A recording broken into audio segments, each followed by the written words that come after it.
Back to ദീപം കുടുംബശ്രീ. അപ്പൊ നമ്മൾ നമ്മുടെ അടുത്ത എപ്പിസോഡായിട്ട് വന്നേക്കാണ്. ഇന്ന് നമ്മൾ ഫുൾ പവർ മറ്റേ എനർജറ്റിക് ആയിട്ടിരിക്കണം. കാരണം കഴിഞ്ഞ എപ്പിസോഡിന് ആരും കണ്ടില്ല. ഈ എപ്പിസോഡ് നമുക്ക് പറപ്പിക്കണം. കഴിഞ്ഞ എപ്പിസോഡ് എന്തുകൊണ്ട് നിങ്ങൾ കണ്ടില്ല? അതെ, കാണാത്തവരുണ്ടെങ്കിൽ ഉടനെ പോയി കാണുക. സോഷ്യലി റെലവെന്റ് ആയിട്ടുള്ള ഒരു സബ്ജക്റ്റ് ആണ് നമ്മൾ കഴിഞ്ഞ എപ്പിസോഡിൽ സംസാരിച്ചത്. പക്ഷെ പറഞ്ഞു തുടങ്ങിയപ്പോൾ കുറച്ച് ലാഗായി പോയി ആദ്യത്തെ കുറച്ച് പോർഷൻ, പിന്നെ അങ്ങോട്ട് ചാർജ് ആയി വന്നു. പിന്നെ അതിനൊരു 46 മിനിറ്റ് കണ്ടുണ്ട്. അത് അപ്പൊ ടൈം ഞങ്ങളുടെ വീഡിയോ കണ്ട് ഞങ്ങൾ തന്നെ ഇരുന്ന് തള്ളുക. നിങ്ങൾ തള്ളണ്ട ഇതൊക്കെ. ടൈം ഡ്യൂറേഷൻ കൂടുതലായതുകൊണ്ടാണോ ഇനി വ്യൂസ് കുറഞ്ഞതെന്ന് അറിയത്തില്ല, ആൾക്കാർ കാണാത്തതെന്ന് അറിയത്തില്ല. അതുകൊണ്ട് തന്നെ നമ്മൾ ടൈം ഡ്യൂറേഷൻ കുറയ്ക്കുകയാണ്. പിന്നെ മനുഷ്യരിവിടെ സമയമില്ല, അപ്പോഴതിൻ്റെയൊക്കെ 20 to 30 മിനിറ്റ്സ് ആയിട്ട് നമ്മൾ നമ്മുടെ പോഡ്കാസ്റ്റ് എപ്പിസോഡിന്റെ ടൈം ഡ്യൂറേഷൻ വെട്ടിച്ചുരുക്കുകയാണ്. പിന്നെ നമ്മൾ ക്രോസ് ടോക്ക് ചെയ്യരുതെന്ന് ആരോ കമന്റ് ചെയ്തു. ഒരാൾ പറയുമ്പോൾ മറ്റേ ആൾ കയറി പറയരുതെന്ന്. അതെപ്പോഴും ഞാൻ ഗൗരിയോട് പറയുന്നത് ഒരു സമയം ആരുടെയും ഐഡിയാസ് ഇങ്ങനെ വരുമ്പോഴത്തേക്കും നമ്മൾ ചാടി കയറി അത് വിട്ടുപോകുന്നതിന് മുമ്പ് പറയാൻ ശ്രമിക്കുന്ന. അപ്പൊ നമ്മുടെ ഇന്നത്തെ ടോപ്പിക്ക് പറഞ്ഞില്ല. ഇന്നത്തെ ടോപ്പിക്ക് നിങ്ങൾക്ക് വളരെ ഇൻട്രസ്റ്റിംഗ് ആയിട്ട് തോന്നിയേക്കാവുന്ന ഒരു ടോപ്പിക്കാണ് സോഷ്യൽ മീഡിയ. സോഷ്യൽ മീഡിയ എന്ന് പറയുമ്പോഴത്തേക്കും ആദ്യം മനസ്സിലേക്ക് വരുന്ന സോഷ്യൽ മീഡിയ ഏതാ? ഇൻസ്റ്റാഗ്രാം. നമ്മളെപ്പോഴും ഇൻസ്റ്റാഗ്രാമത്തിലായതുകൊണ്ട് അതെ, സോഷ്യൽ മീഡിയ ആദ്യം അറിയാവുന്ന ഒരു സോഷ്യൽ മീഡിയ ആണ്. എല്ലാവരും പറയും സോഷ്യൽ മീഡിയ. ഇൻസ്റ്റാഗ്രാം മാത്രമാണ് അങ്ങനെ ഒരു സോഷ്യൽ മീഡിയ ഉള്ളത്. പക്ഷെ അതല്ല ഇൻസ്റ്റാഗ്രാം മാത്രം ആകെ അറിയാവുന്നതെന്നല്ല. നമ്മൾ അതിന് മുന്നേ ഉണ്ടെന്ന് തോന്നുന്നു, എനിക്കറിയില്ല. ഞാൻ ഓർക്കൂട്ടിൽ നിന്ന് തുടങ്ങിയ ആളാ. 10ാം ക്ലാസ്സിൽ പഠിക്കുമ്പോഴാണ് ഓർക്കൂട്ടിൽ അക്കൗണ്ട്. ഭയങ്കര അഡ്വാൻസ്ഡ് ആയിരുന്നു അന്നത്തെ കാലം തൊട്ടിട്ട്. 10 +2 ആണോ എന്ന് അറിയത്തില്ല, ഓർക്കൂട്ടിൽ അക്കൗണ്ട് ഉണ്ടായിരുന്നു. എനിക്ക് ജിമെയിൽ അക്കൗണ്ട് തുടങ്ങുന്നത് എനിക്ക് 21 വയസ്സുള്ളപ്പോഴാണ്. മനുമോൻ ഭയങ്കര സ്ലോ ആയിട്ട് ജനറേഷൻ മാറി വന്നയാളാണ്. ഞാൻ 10ൽ പഠിക്കുമ്പോഴോ +2ലായിരിക്കും, ഓർക്കുന്നില്ല കറക്റ്റായിട്ട്. അന്ന് ഓർക്കൂട്ടിൽ അക്കൗണ്ട് ഉണ്ടായിരുന്നു. പക്ഷെ എപ്പോഴും നമുക്ക് ഫോണോ വീട്ടിൽ കമ്പ്യൂട്ടറോ അങ്ങനത്തെ കാര്യങ്ങളൊന്നും ഇല്ലാത്തതുകൊണ്ട് വല്ലപ്പോഴും കഫേയിൽ എന്തെങ്കിലും അസൈൻമെന്റ് ഒക്കെ ചെയ്യാനായിട്ട് കഫേയിലൊക്കെ പോയിരിക്കും. അപ്പം നിങ്ങൾ എന്തിനും ഓർക്കൂട്ട് യൂസ് ചെയ്യണം? കഫേ പോകുമ്പോൾ നിങ്ങൾക്ക് ആവശ്യമുള്ള അസൈൻമെന്റ് ടോപ്പിക്സ് സെർച്ച് ചെയ്താൽ പോരെ. ഓർക്കൂട്ടും യൂസ് ചെയ്യും. അതുമല്ല, എന്റെ വഴിതെറ്റിയ സമൂഹത്തിൽ കമ്പ്യൂട്ടർ ഉണ്ടായിരുന്നു. അവളാണ് എനിക്ക് ജിമെയിൽ അക്കൗണ്ട് ക്രിയേറ്റ് ചെയ്ത് തന്നെ. ജിമെയിൽ അല്ല, റെഡിഫ് മെയില്. പിന്നെ ഞാൻ ജിമെയിൽ എടുത്ത് എന്റെ ഫസ്റ്റ് എന്റെ ഇപ്പോഴും ഞാൻ യൂസ് ചെയ്യുന്ന മെയിൽ ഐ ഡി അത് തന്നെ. സജസ്റ്റ് ചെയ്ത നമ്പറാണ് ആ 300 ആ മെയിലുള്ള. അങ്ങനെ ഓർക്കൂട്ടിൽ നിന്നാണ് തുടങ്ങിയത്. ഓർക്കൂട്ടിൽ ഒരു ഫീച്ചർ ഉണ്ടായിരുന്നു, പോക്ക് ചെയ്തു അങ്ങനെ എന്തോ പറഞ്ഞു വരുവാ. അല്ല, അത് ഫേസ്ബുക്കിലല്ലേ പോക്ക് ചെയ്യാന്ന് പറയുന്നത്? ഫേസ്ബുക്കിലായിരുന്നു പോക്ക് ചെയ്യുന്നത്. കണ്ടോ, ഇതിലൊന്നും ഞാൻ ഇല്ലായിരുന്നെങ്കിലും എനിക്കിതെല്ലാം അറിയാമായിരുന്നു. അല്ല, പിന്നെ ഓർക്കൂട്ടിൽ നമ്മുടെ പ്രൊഫൈൽ ആരൊക്കെ കണ്ടു എന്നോ ആരൊക്കെ എടുത്തു നോക്കി എന്നൊക്കെയുള്ള മെസ്സേജ് നോട്ടിഫിക്കേഷൻ ഒക്കെ വരുന്നു. അപ്പോൾ ഇത് കണ്ടുകൊണ്ടിരിക്കുന്ന എത്ര പേര് ഓർക്കൂട്ട് യൂസ് ചെയ്തിട്ടുണ്ടെന്ന് അറിയത്തില്ല. ഓർക്കൂട്ട് യൂസ് ഉള്ളവരുണ്ടെങ്കിൽ താഴെ കമന്റ് ചെയ്യാം. ഞാൻ പകുതി ഞാനും സ്കൂളിൽ പഠിക്കുന്ന സമയത്ത് 10th പഠിക്കുമ്പോഴത്തേക്കും പിള്ളേർ വന്നിട്ട് നമുക്ക് IT-യുടെ പ്രാക്ടിക്കൽ ലാബ് ഉണ്ടല്ലോ, ലാബിൽ പോകുമ്പോഴത്തേക്കും പിള്ളേർ പറയും, നിനക്ക് ഓർക്കൂട്ടിൽ അക്കൗണ്ട് ഉണ്ടോ? പിന്നെ ഓർക്കൂട്ടിൽ അക്കൗണ്ട് കമ്പ്യൂട്ടർ കാണുന്ന സ്കൂളിൽ ചെല്ലുമ്പോഴാണ് ഓർക്കൂട്ടിൽ അക്കൗണ്ട്. ഞാൻ അവളുടെ വീട്ടിൽ കമ്പ്യൂട്ടർ ഉള്ളതുകൊണ്ടാണ് നമുക്ക് ഇതൊക്കെ തുടങ്ങിയത്. പിന്നെ അത് കഴിഞ്ഞപ്പോഴത്തേക്കും ഫേസ്ബുക്ക് വന്നപ്പോഴത്തേക്കും ഈ ഓർക്കൂട്ടിനെ പോലെയല്ല സോഷ്യൽ മീഡിയയുടെ ഒരു ഫേസ്ബുക്ക് അതിന് മുമ്പേ ഉണ്ട്. എനിക്ക് ഇതിന്റെ ജനറേഷൻ ഫേസ്ബുക്ക് ആണോ? ശരിയാ, ഫേസ്ബുക്ക് ആദ്യം വന്നേന്ന് തോന്നുന്നു. കാരണം ഫേസ്ബുക്ക് ഉണ്ടായിരുന്നു ആ സമയത്ത്, ഓർക്കൂട്ടിന്റെ സമയത്ത്. ഞങ്ങൾ കോളേജിൽ പഠിക്കുമ്പോൾ ആദ്യം ഫേസ്ബുക്ക് ഇല്ല, ഓർക്കൂട്ട് കഴിഞ്ഞിട്ടാണ് ഫേസ്ബുക്ക്. ഓർക്കൂട്ട് നിർത്തലാക്കി. അതൊക്കെ നമുക്ക് മെയിൽ വന്നായിരുന്നു. ഓർക്കൂട്ട് നിർത്തലാക്കി അറിയത്തില്ല, കാരണം ഉപയോഗിക്കാൻ ആളില്ലാതെ നിർത്തിപ്പോയതാ. പിന്നെ ഫേസ്ബുക്ക് വന്നപ്പോഴത്തേക്ക് സോഷ്യൽ മീഡിയയുടെ ലെവലേ മാറി. ഫേസ്ബുക്ക് എന്ന് പറഞ്ഞു കഴിഞ്ഞാൽ എന്താ പറയുന്നത്, സോഷ്യൽ മീഡിയയുടെ ഒരു ഹയസ്റ്റ് പോയിന്റ് നമ്മൾ കാണുകയാണ് ഫേസ്ബുക്കിലൂടെ. അതെ, പക്ഷെ ഫേസ്ബുക്ക് വന്നപ്പോൾ എൻ്റെ ആദ്യത്തെ അനുഭവം, എല്ലാവർക്കും കോളേജിൽ ചെറിയ രീതിയിൽ ഈ ഡയൽ പാഡ് ഫോണിനകത്ത് വരെ ഫേസ്ബുക്ക് കിട്ടുമായിരുന്നു അല്ലേ? അപ്പം ഫേസ്ബുക്ക് തുറന്ന് ആ സമയത്ത് ആൻഡ്രോയിഡിലേക്കൊക്കെ ഇവരൊക്കെ അപ്ഡേറ്റ് ആയി. ഇല്ല, ഞാൻ ഫേസ്ബുക്ക് യൂസ് ചെയ്തുകൊണ്ടിരുന്നത് എൻ്റെ മറ്റേ ഞെക്കുന്ന ഫോണായിരുന്നു. താഴെ വീട്ടിലെ എൻ്റെ അമ്മൂമ്മയുടെ ഫോണിൽ നെറ്റ് കിട്ടുന്ന ഫോൺ ഉണ്ടായിരുന്നു, ഡയൽ ചെയ്ത് തന്നെ, നോക്കിയയുടെ ഒരു ഫോൺ. അതിൽ ഞാൻ വൈകിട്ട് ചെന്നിട്ട് ഫേസ്ബുക്ക് യൂസ് ചെയ്യുമായിരുന്നു. അങ്ങനെയാണ് ക്ലാസ്സിൽ ഇവന്മാർക്കൊക്കെ എല്ലാവർക്കും ഫേസ്ബുക്ക് ഉണ്ടല്ലോ. ഫേസ്ബുക്ക് ഉള്ള ഗേൾസ് അച്ചുമ്മയ്ക്കൊക്കെ ഉണ്ടായിരുന്നു, വളരെ കുറച്ച് പേരാ. അപ്പം ആ സമയത്ത് ഒരു വലിയ പ്രശ്നമായിരുന്നു ഈ ഫേസ്ബുക്കിൽ വരുന്ന ഫോട്ടോ പബ്ലിക് കാണുമ്പോൾ ഉള്ള പ്രശ്നം. അയ്യോ, പബ്ലിക്കായിട്ട് ഫോട്ടോ. അപ്പൊ നമ്മുടെയൊക്കെ ഫസ്റ്റ് പ്രൊഫൈൽ പിക്ക് എന്നൊക്കെ പറയുന്ന റോസാപ്പൂ, പിള്ളേരുടെ കൃഷ്ണനിന്റെ റോസാപ്പൂ ഇട്ടിട്ടുണ്ട്, പിന്നെ പിള്ളേരുടെ ബേബി ഫേസസ്, പിന്നെ ഏതെങ്കിലും ആക്ട്രസിന്റെ ഇമേജ്. എന്റെ ആദ്യത്തെ പ്രൊഫൈൽ പിക്ക് കൃഷ്ണന്റെ ആദ്യമായിരുന്നു. എന്റെ പൂവായിരുന്നു തോന്നുന്നു, ഞാൻ കറക്റ്റ് ആയിട്ട് ഓർക്കുന്നില്ല. ഇപ്പൊ അങ്ങനെയുള്ള ഒരു പ്രശ്നമില്ല. ഫോട്ടോയുടെ പ്രശ്നം എന്ന് പറഞ്ഞാൽ ഭയങ്കര വലിയ പ്രശ്നമാണ്. വീട്ടുകാർ നമ്മുടെ ഫേസ്ബുക്കിൽ എങ്ങനെ ഒരു ഫോട്ടോ ഉണ്ടായി, എൻ്റെ വീട്ടിൽ ഭയങ്കര പ്രശ്നം ഉണ്ടായതാ. ഞങ്ങൾ എവിടെയാ കൊണ്ടോ പോയി കഴിച്ചെന്നും പറഞ്ഞിട്ട് ആ ഫോട്ടോ എടുത്ത് ഇവര് ഫോട്ടോ ഇട്ടെന്ന് പറഞ്ഞ് എൻ്റെ ചേച്ചി കണ്ട് എന്റെ പൊന്നി. ഇപ്പോഴാണെങ്കിലോ ഇപ്പൊ ഫോട്ടോ ലീക്ക് അന്നെന്ന് പറഞ്ഞു കഴിഞ്ഞാൽ നിങ്ങളുടെ ഫോട്ടോ എടുത്ത് ദുരുപയോഗം ചെയ്യും. ഇപ്പോഴും അത് ചെയ്യാകിയൊന്നുമില്ല. ഇപ്പൊ നമ്മളെല്ലാം നമ്മുടെ സകല അന്നത്തെ പ്രൈവസി എന്ന് പറയുന്നത്, പ്രൈവസി തോട്ട്സ് എന്ന് പറയുന്നത് ഡിഫറെന്റ് ആയിരുന്നു. ഇന്ന് പക്ഷെ പ്രൈവസി മൊത്തത്തിലെ പ്രൈവസി എന്ന് പറയുന്ന ഒരു സാധനം കൺസെപ്റ്റ് മൊത്തത്തിൽ മാറി. പ്രൈവസി എന്ന് പറയുന്നത് അതായത് നമ്മുടെ ഇഷ്ടമാണ് എന്ത് പ്രൈവറ്റ് ആക്കണം. ഈ പറയുന്ന ഫോട്ടോസ് മോർഫിയ അങ്ങനെയുള്ള privacy kind of things technological advance കൊണ്ട് മാറി. അതല്ലാതെ നമ്മുടെ പേഴ്സണൽ പ്രൈവസി അല്ലെങ്കിൽ പ്രൈവറ്റ് ലൈഫ് എന്നുള്ള ഒരു സാധനം മൊത്തത്തിലേ ചേഞ്ച് ആയി. എല്ലാത്തിലും ഡിഫറൻസ് വന്നുകൊണ്ടിരിക്കുക. നമ്മൾ അപ്ഡേറ്റഡ് ആവാന്ന് പറഞ്ഞാൽ ഫേസ്ബുക്കിൽ നിന്ന് അടുത്തത് വാട്സപ്പ് വന്നു. വാട്സപ്പ് ഒരു സോഷ്യൽ മീഡിയ എന്ന് പറയാൻ പറ്റില്ല, ഒരു മെസ്സേജിങ് ആപ്പ് എന്ന് പറയാം. അവിടെ നിന്ന് നമ്മൾ മെസ്സേജിങ് ആപ്പ് സ്റ്റാർട്ട് ചെയ്തപ്പം അതിന്റെ ഒരു കൈൻഡ് എന്ന് പറഞ്ഞാൽ എല്ലാവരും ഗ്രൂപ്പ് ചാറ്റ് എന്നും പറഞ്ഞിട്ട് വാട്സപ്പ് ഗ്രൂപ്പ്സ് സ്റ്റാർട്ട് ചെയ്തു. ഇടീ ഇന്നലത്തെ ഗ്രൂപ്പ് ചാറ്റിനകത്ത് ഇന്ന ചേട്ടൻ ഇന്ന പോലെ പറഞ്ഞിടി എന്ന് പറഞ്ഞിട്ട് രാവിലെ എന്നാ കോളേജിൽ വരുമ്പോഴേ ഉള്ള കാരണം നമ്മുടെ ഫുൾ കോളേജും ഒരു ഗ്രൂപ്പ് ഉണ്ടായിരുന്നു, വാട്സപ്പ് ഗ്രൂപ്പ്. എല്ലാവരും ഉണ്ടായിരുന്നില്ല, എന്നാലും മാക്സിമം ആൾക്കാർ ഉൾപ്പെടുന്ന ഇന്ന ബാച്ച് എന്നൊന്നുമില്ല, അങ്ങനെ ഒരു വാട്സപ്പ് ഗ്രൂപ്പ് നമുക്കുണ്ടായിരുന്നു. അത് കുറേ നാൾ പോയി, പിന്നെ എന്തോ പ്രശ്നമൊക്കെ വന്ന് അതങ്ങ് നിർത്തലായി. അപ്പം ആ ഒരു ഡിസ്കഷൻ, അപ്പം നമ്മൾ ആ കോളേജിൽ നടക്കുന്ന സകലമാന കാര്യങ്ങളും നമ്മൾ ആ ഗ്രൂപ്പിൽ നിന്ന് അറിയാറുണ്ട്. ഇന്ന ഡിപ്പാർട്ട്മെന്റിലെ ഞാൻ അന്ന് മറ്റേ വീട്ടിലെ ലാൻഡ് ലൈൻ, അതെ വീട്ടില് ലാൻഡ് ലൈൻ ഉണ്ടായിരുന്നു, ഒരേ ഒരാള് മനുമോനായിരുന്നു തോന്നുന്നു. ആ നമ്പർ കാണാതറിയായിരുന്നു. ഇപ്പൊ അതില്ല, അതുകൊണ്ട് ധൈര്യമായിട്ട് പറയാം. ഇൻസ്റ്റാഗ്രാമും വന്നപ്പോ സോഷ്യൽ മീഡിയയുടെ പിന്നെ മെസ്സഞ്ചിങ് സാധനം എന്ന് പറയുന്നത് മാറി മൊത്തത്തിലേ ചേഞ്ച് ആയിട്ട് നമ്മൾ വേറൊരു യുഗത്തിലേക്ക് വന്നതാണ് ഇൻസ്റ്റാഗ്രാം എന്ന് പറയുന്നത്. ഫേസ്ബുക്കിന്റെ വേറൊരു വകഭേദം. ഈ പറയുന്നതൊക്കെ ശരിയാണോ എന്നറിയത്തില്ല.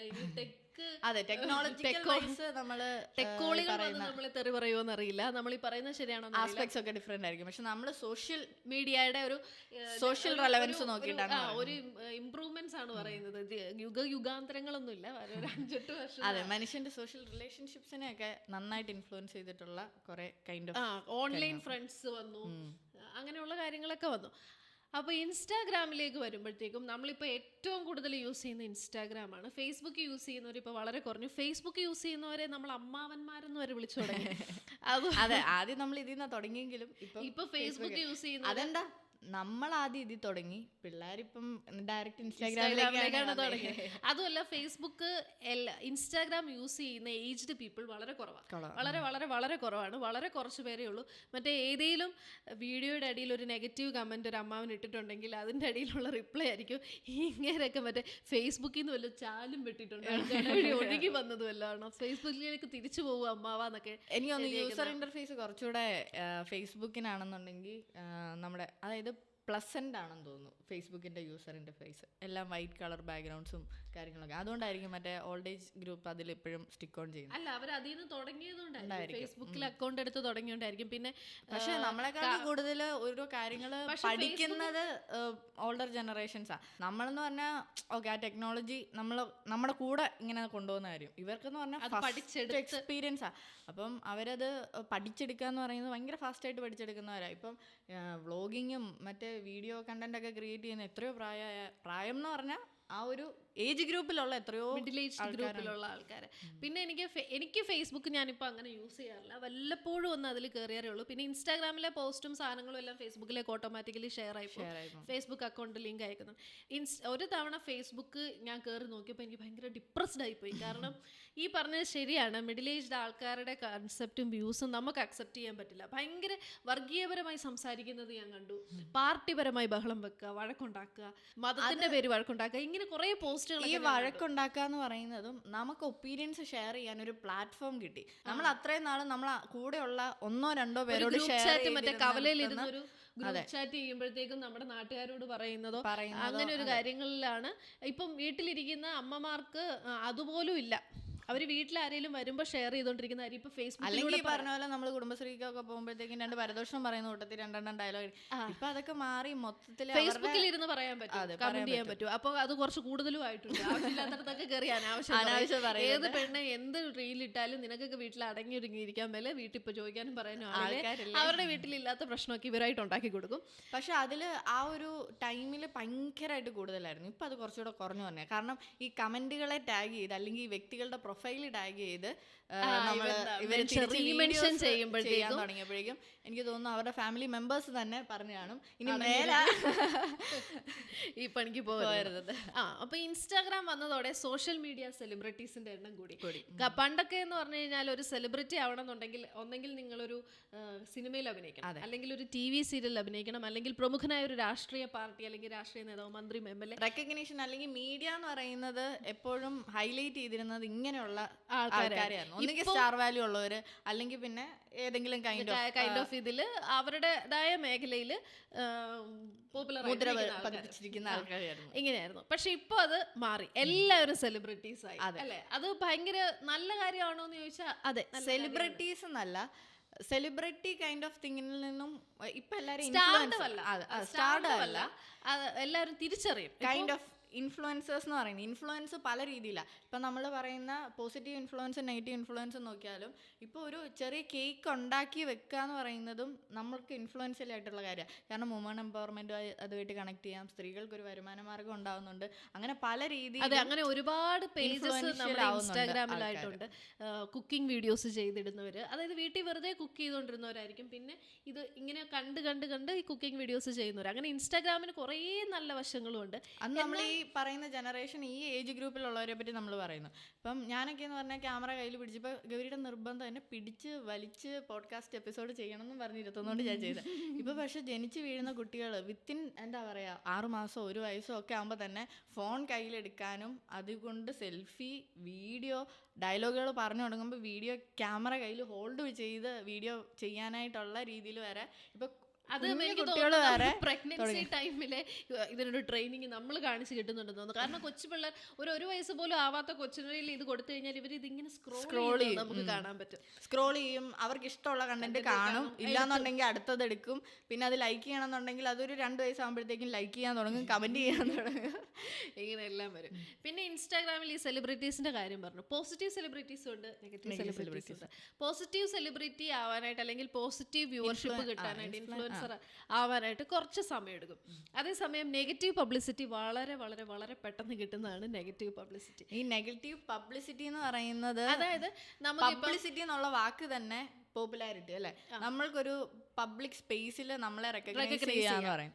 അത് നല്ല കാര്യത്തിനാവണമെന്നില്ല, ചീത്ത കാര്യത്തിനാണെങ്കിലും ഒരു റെക്കഗ്നീഷൻ അവിടെ കിട്ടുവാണ്. ഈ ചീത്ത കാര്യം എന്ന് പറയുന്നത് ചിലപ്പോൾ അവർക്ക് പേഴ്സണലി ഒരു ചീത്തയായിട്ട് ഫീൽ ചെയ്യുന്നുണ്ടാവില്ല, അവർ അതിനോട് ഭയങ്കര ഓക്കെ ആയിരിക്കും. പക്ഷേ സൊസൈറ്റിയുടെ വ്യൂസ് അല്ലെങ്കിൽ ഐഡിയാസ്, ആ ഒരു കൈൻഡ് ഓഫ് വ്യൂ എന്ന് പറയുന്നത് ഡിഫറെൻ്റ് ആയതുകൊണ്ട് അത് മോശമായിട്ട് ചിലപ്പോൾ ഫീൽ ചെയ്യുന്നതായിരിക്കും. കാരണം ഇന്നത്തെ എല്ലാ മനുഷ്യരുടെയും ഇൻഡിവിജ്വൽ സ്പേസിൽ അവർക്ക് എന്ത് വേണമെങ്കിലും ചെയ്യാം. നെഗറ്റീവ് പബ്ലിസിറ്റി ഉണ്ട്, പോസിറ്റീവ് പബ്ലിസിറ്റി ഉണ്ട്. നെഗറ്റീവ് പബ്ലിസിറ്റി പെട്ടെന്ന് ആളിക്കത്തും. ഇപ്പം മറ്റേ ആറാട്ടണ്ണൻ, അലിൻ ജോസ് പെരേര, ശരിക്കും എനിക്ക് അവരുടെ കണ്ടന്റ് പേഴ്സണലി ഒട്ടും താല്പര്യമില്ല. എനിക്ക് താല്പര്യമുള്ളവരുണ്ടായിരിക്കാം, എനിക്കതുകൊണ്ട് ഇപ്പൊ എന്റെ ഫീഡിൽ അവരുടെ കണ്ടന്റ്സ് വരാറില്ല. കാരണം നമുക്ക് താല്പര്യമില്ലാത്ത കണ്ടന്റ് ചെയ്യുന്നവരെ നമ്മൾ ചിലപ്പോൾ തളർത്തുക ആ സാധനത്തിലേക്ക്. പക്ഷെ നമ്മൾ വളർത്തണമെന്നോ തളർത്തണമെന്നോ വിചാരിക്കുന്നതല്ല. ഇപ്പം നമ്മൾ ഇൻസ്റ്റാഗ്രാമിന്റെ അൽഗോരിതം ഒക്കെ നോക്കി വീഡിയോസ് ചെയ്യുന്നവർ, ഇപ്പൊ ഈ ഇൻഫ്ലുവൻസേഴ്സ് ഒക്കെ അങ്ങനെയാ. അപ്പം ഇവരുടെ കണ്ടന്റ് എങ്ങനെയാണ് ഇത്രയും വ്യൂസിലേക്ക് എത്തുന്നതെന്നുള്ളത് ഒരു വലിയ ചോദ്യചിഹ്നം. കാരണം ആദ്യം നമ്മൾ ഇവർക്ക് ഈ പബ്ലിസിറ്റി, വേണ്ടാത്ത പബ്ലിസിറ്റി ഉണ്ടാക്കി കൊടുക്കുന്ന ഓൺലൈൻ മീഡിയാസ് ആണ്. കാരണം ഇവർ എവിടെയെങ്കിലും പോയി എന്തെങ്കിലും കോപ്രായം കാണിക്കുമ്പോൾ അതിന്റെ പുറകെ ഇങ്ങനെ ഫോണുമായിട്ട് ചെല്ലുക, അതെടുത്തിടുക.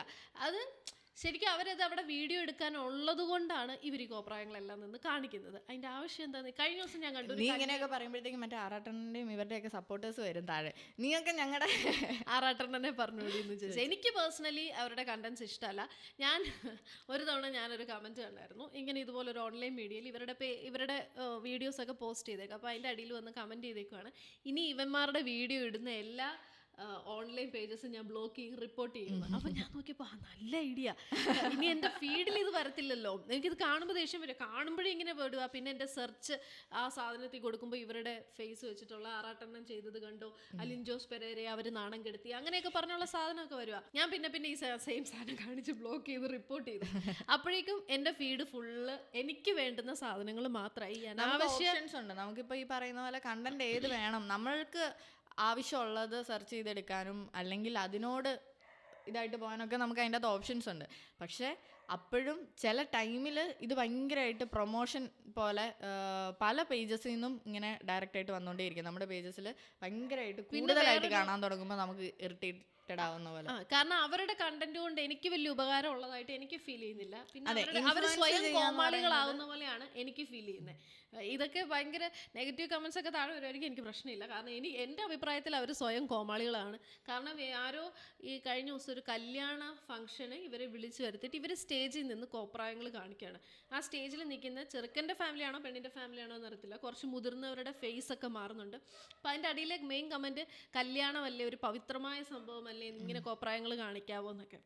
അത് ഈ പവിത്രതയുടെ അല്ല, പബ്ലിക് ഒരു ഗ്രൂപ്പിന്റെ മുമ്പിൽ നമ്മൾ ഒരുമാതിരി വീട്ടുകാർക്ക് അത് ദഹിച്ചിട്ടില്ല. വീട്ടുകാരും കൂടെ ഉള്ള ഒരു പരിപാടിയാണല്ലോ, പിന്നെ അവരുടെ കൂട്ടുകാർ കാണിച്ചതായിരിക്കാം.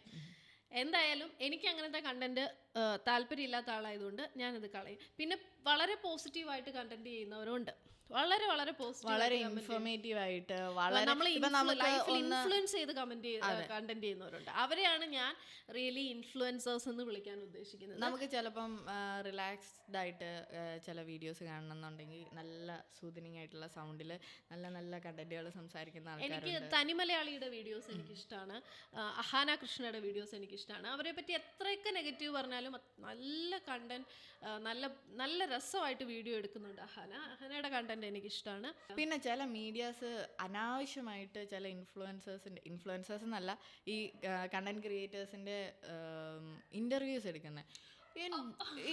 അതായത് ഇൻ്റർവ്യൂവർക്കോ ഇൻ്റർവ്യൂ അറ്റൻഡ് ചെയ്യാൻ വേണ്ട ആ ഇൻ്റർവ്യൂവിനോ അറിയില്ല അവരെ എന്തിനാ വിളിച്ചേ, അവരോട് എന്താ ചോദിക്കണ്ടേ. ഈ മറ്റേ 18 വയസ്സിലും 20 വയസ്സിലും കല്യാണം കഴിച്ച് പോയ പിള്ളേരെ ശരിക്കും മറ്റേ കല്ലുമാലക്കാവിൽ കല്യാണം പിള്ളേര് ഭയങ്കര വൈറലാ. അത് പണ്ട് ടിക്ടോക്ക് ഉള്ള കാലം തൊട്ടേ വൈറലാ.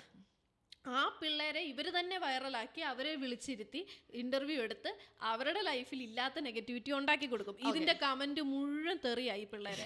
ഇതിന്റെ ആവശ്യം എന്തായിരിക്കുന്നത്? എന്നാ പോട്ടെ, അത് അവർക്ക് ഒരു ഗുണം ഉണ്ടാവും. അങ്ങനെ ഒരു നെഗറ്റീവ് തെറി കേട്ടാൽ എന്താ, ഞങ്ങൾക്ക് വരുമാനം ഉണ്ടായി. ആ കല്യാണം കഴിഞ്ഞിട്ട് എങ്ങനെ ജീവിക്കണം എന്നുള്ളതിനെ കുറിച്ചിട്ട് അറിവില്ലെങ്കിലും ഇതിൽ നിന്നൊരു വരുമാന മാർഗം കിട്ടി എന്നുള്ളത് അവർക്ക് മനസ്സിലായി. അതുകൊണ്ട് അവർക്ക് അതിനോട് യൂസ്ഡ്. പിന്നെ അടുത്ത ആൾക്കാർ വിളിച്ച് എത്ര തൊലിയിരിക്കുന്ന ചോദ്യം ചോദിച്ചാലും അവർക്ക് ഒരു ബുദ്ധിമുട്ടും ഇല്ല. അവർ അടുത്ത ഇന്റർവ്യൂവറുടെ അടുത്ത് പോകും, ആ ക്വസ്റ്റ്യൻസ് എല്ലാം ഫേസ് ചെയ്യും. വഴിയെ പോകുന്നവരെല്ലാം പിടിച്ചങ്ങ് ഇന്റർവ്യൂ. ഇവർക്ക് ഇത് മെയിൻ ചിലപ്പോൾ ഇവർക്ക് ഇന്റർവ്യൂ, നമ്മളെ ഒരു ചാനൽ ഇന്റർവ്യൂ ചെയ്യാൻ വിളിച്ചു എന്നുള്ളൊരു സന്തോഷത്തിൽ പോകുന്നവരായിരിക്കും പകുതി മുക്കാൽ ആൾക്കാരും. വിളിച്ചു വരുത്തി നാണം കെടുത്തുക എന്നുള്ളൊരു സംഭവം കൂടി ഇതിലുണ്ട്. ഇവരെ വിളിച്ചെടുത്തു, ഇവനൊക്കെ ഏതാന്നുള്ള കമന്റ്, അങ്ങനെ കുറേ കമന്റ്സ്. ഇവർക്ക് ഇല്ലാത്ത നെഗറ്റിവിറ്റി. അതുമല്ല ഇവർ പറയുന്ന സാധനങ്ങൾ ചിലപ്പോൾ ഇവരൊരു ഓൺ ദ ഫ്ലോയിൽ എന്തെങ്കിലും ഒരു ചെറിയ കാര്യമായിരിക്കും പറഞ്ഞത്, ആ സാധനത്തിനെ അങ്ങ് ഹൈലൈറ്റ് ചെയ്ത് അത് ക്യാപ്ഷൻ കൊടുത്ത് അവരിങ്ങനെ പറഞ്ഞത് നിങ്ങൾ കേട്ടു. ഇപ്പം കുറേ ചാനൽസിൽ ഇങ്ങനെ ഈ പറയുന്ന ഹൈലൈറ്റ് ചെയ്യാൻ വേണ്ടിയിട്ട് അല്ലെങ്കിൽ മാർക്കറ്റിംഗ് വാല്യൂ ഉള്ള ക്ലിപ്സ് ആഡ് ചെയ്ത് വീഡിയോസ് ചെയ്ത് കഴിയുമ്പോഴത്തേക്കും ഇതിൻ്റെ ആ ഒരു ചൂട് കെട്ടിറങ്ങി കഴിയുമ്പോൾ ഇവർ തന്നെ പറയും എനിക്ക് പേയ്മെൻറ്റ് കിട്ടി. അതായത് എന്നെക്കൊണ്ട് അത് പറയിച്ചതോ അല്ലെങ്കിൽ ഇവർക്ക് ഇൻ്റർവ്യൂ ഷെഡ്യൂൾ കൊടുക്കുമ്പോൾ തന്നെ പറയും ഇന്ന രീതിയിൽ ക്വസ്റ്റ്യൻ ഉണ്ടാവും, അതിന് നിങ്ങൾ ഇന്ന രീതിയിൽ റെസ്പോണ്ട് ചെയ്യണം, അതാണ് നമ്മൾ ഹൈലൈറ്റ് ചെയ്യാൻ പോകുന്നത്. അവർക്ക് പേയ്മെൻറ്റ് കിട്ടി. കാണുന്ന നമ്മൾ മണ്ടന്മാരും ഈ പറയുന്ന അയ്യോ സോഷ്യൽ മീഡിയ കത്തിച്ചുകൊണ്ടിരിക്കുന്ന കേസെന്നും പറഞ്ഞിട്ട് നമ്മൾ അതിൻ്റെ പുറകെയൊക്കെ പോയി കഴിഞ്ഞാൽ നമ്മൾ മണ്ടന്മാർ, അത്രേ ഉള്ളൂ. അവരത് ക്രിയേറ്റ്, അതായത് കാണാൻ ആൾക്കാരുള്ളത് കൊണ്ട് അവർക്ക് എന്താ ചെയ്യേണ്ടതെന്നുള്ളത് അവർക്ക് കൃത്യമായിട്ട് അറിയാം. അവർക്ക് എങ്ങനെ വരുമാനം ഉണ്ടാക്കാം, അതിൽ നിന്ന് ഒരു ഇൻകം സോഴ്സാണ് അവരുടെ മെയിൻ ഉദ്ദേശം എന്ന് പറയുന്നത്. അല്ലാതെ ഈ പറയുന്ന ഇപ്പം ഇൻഫ്ലുവൻസ് ചെയ്യുക, നിനക്കൊക്കെ നല്ലത് ഉണ്ടാക്കി തന്നിട്ട് എനിക്ക് എന്താണ് ഗുണം എന്നുള്ള മൈൻഡാണെങ്കിൽ ഇപ്പോൾ മറ്റേ ഈ ബുൾജെറ്റിന്റെ ഒരു ഇഷ്യൂ വന്നപ്പോഴത്തേക്കും മറ്റേ സ്കൂൾ പിള്ളേരെല്ലാവരും കൂടെ നാളെ കേരളം ഞങ്ങൾ കത്തിക്കും എന്നൊക്കെ പറഞ്ഞുകൊണ്ട് ഇറങ്ങിയത് ഞാൻ ഓർക്കുന്നുണ്ട്.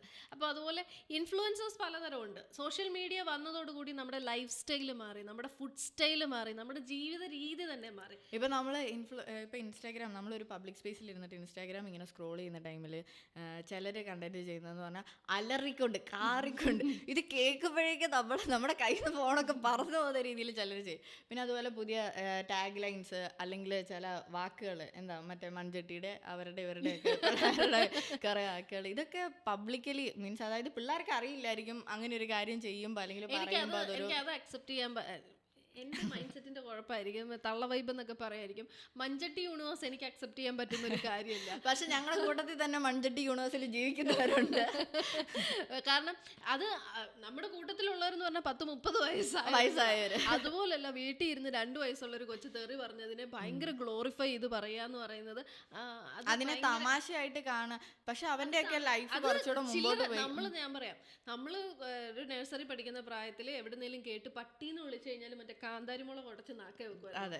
ആ ഐറ്റത്തിൽ നിന്ന് പറയുന്ന തെറി പട്ടിയൊന്നുമല്ല, വേറെ കൂടിയ തെറി. അതിപ്പോ പറയായിരിക്കും നിങ്ങൾ പെൺപിള്ളേരായതുകൊണ്ടാണ് നിങ്ങൾക്ക് തെറിയുടെ ലെവൽ അറിയാൻ മേലാത്തോണ്ടാണ്. പക്ഷെ എത്ര ലെവലിലാണെങ്കിലും 2 വയസ്സുള്ളൊരു കൊച്ച് അല്ലെങ്കിൽ 3 വയസ്സുള്ളൊരു കൊച്ച് പബ്ലിക്കലി നമ്മളൊരു എന്താ ഇങ്ങനെയുള്ള വാക്കുകൾ യൂസ് ചെയ്യുക എന്ന് പറയുന്നത് അത് അക്സെപ്റ്റബിൾ ആയിട്ടുള്ളൊരു കാര്യമല്ല. അതിപ്പോൾ നമ്മൾ ഏത് സ്പേസിലാണെങ്കിലും ഇപ്പോൾ നമ്മൾ ഫാമിലിയിൽ വീട്ടിലിരുന്ന് തെറി പറഞ്ഞു കഴിഞ്ഞാൽ അഫ്കോഴ്സ് അവരെ അച്ഛനോ അമ്മയോ അത് വേണ്ടാതാക്കാൻ വേണ്ടി അതായത് നിർത്താൻ വേണ്ടിയിട്ടുള്ള കാര്യങ്ങൾ എന്താണെന്ന് വെച്ചാൽ ചെയ്യും. സ്കൂളിലാണെങ്കിൽ ചെയ്യും. കാരണം അത് നമ്മൾ പ്രാക്ടീസ് കൂട്ടുകാരുടെ ഇടയിലോ ഭയങ്കര ക്ലോസ് ആയിട്ടിരിക്കുന്ന ഫ്രണ്ട്സിൻ്റെ ഇടയിൽ ചിലപ്പോൾ പറയുന്നുണ്ട്, അത് പുറത്തേക്ക് അറിയുന്നത്. അപ്പോൾ അവർ രണ്ടുപേരും അങ്ങനെ സംസാരിക്കുന്നവരാണെങ്കിൽ അവരുടെ ഇടയിൽ ചിലപ്പോൾ അത് തീരും. പക്ഷെ എല്ലാം വൈറലാവുന്ന ഒരു കാലത്തിലാണ് നമ്മൾ ജീവിക്കുന്നത്. എന്ത് സാധനവും വൈറലാവും. ഒന്ന് തെന്നി വീണ അത് വൈറലാവും ഉറപ്പായിട്ടും. പെങ്കൊച്ച് ഇതിൽ അത് വെച്ച് എന്ത് വീഡിയോ എത്ര പാട്ട് വെച്ചിട്ട് അത് മിക്സ് ചെയ്ത് വീഡിയോ വരുന്നത് കമന്റുകൾ. അതാ പറഞ്ഞു, ഒന്ന് തെന്നി വീണ വൈറലാവുന്ന ഈ കാലത്തില്. അപ്പൊ എന്ത് ചെയ്യണം എങ്ങനെ ചെയ്യണം എന്ന് നമ്മളിങ്ങനെ ആലോചിച്ച് ചെയ്യേണ്ട ഒരു കാലഘട്ടത്തിൽ. ഇപ്പൊ ഞങ്ങളുടെയൊക്കെ ടൈമിൽ ഞങ്ങൾ കോളേജിൽ പഠിക്കുമ്പോഴാണ് കൂട്ടത്തിലുള്ളവര് മീൻസ് യൂട്യൂബ് കണ്ടന്റ് ചെയ്ത് തുടങ്ങുന്നത്. അപ്പം അല്ല കണ്ടന്റ് ചെയ്ത് തുടങ്ങുന്ന അതിലും ചെറിയ പ്രായത്തില അല്ലെ. അപ്പം അതിലും ചെറിയ പ്രായത്തിലായിട്ട് വീഡിയോ ചെയ്ത് തുടങ്ങിയ ആളാണ്. അപ്പം അന്നെന്ന് പറഞ്ഞു കഴിഞ്ഞാൽ ഇവൻ ചെയ്യുന്ന കാര്യത്തിന് എന്താണ് ബെനിഫിറ്റ് എന്നുള്ളത് നമുക്ക് അറിയില്ല. പക്ഷേ ആ സ്റ്റേജിൽ നിന്ന് ഇന്ന് ആർക്കും ഒരു ഗൈഡൻസും കൊടുക്കണ്ട. വരുമ്പോഴേ എന്താ പറയുക, നമുക്കൊരു ഫോണിന് ഒരു ആക്സസ് കിട്ടിക്കഴിഞ്ഞ് കഴിഞ്ഞാൽ പിള്ളേരിപ്പം 18 വയസ്സ് കഴിയുമ്പോൾ ഫോൺ കൊടുക്കാവുള്ളൂ.